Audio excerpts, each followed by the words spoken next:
it will pass through the each node on the network.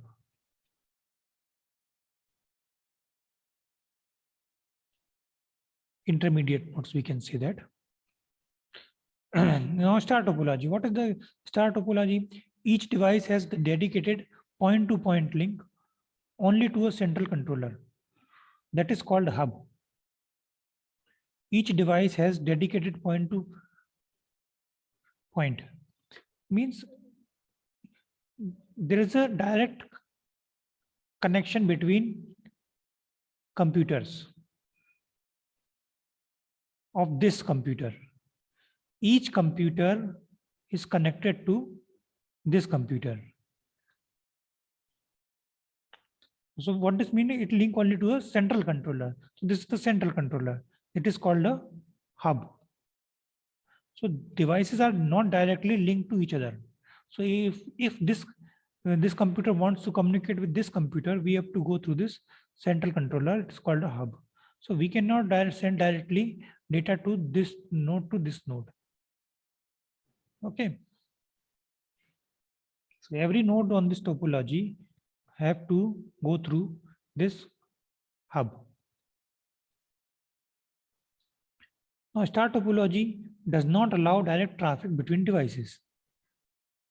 We have seen this. So now these devices can only communicate via the hub. So it is also simple. If any computer wants to send the data in this topology, they have to go through this hub. Now what we can see that if for n number of nodes, number of cables required are n. Similar things are there. Means if we have just see in this example, there are 6 computers are there, and if we have to make a star topology, then how many cables are required? 1, 2, 3, 4, 5. So if we don't count a centralized server, if we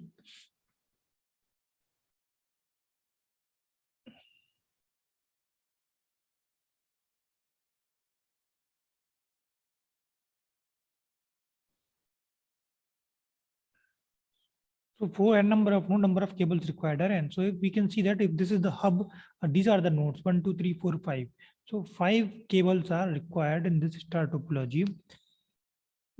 We consider it as a hub.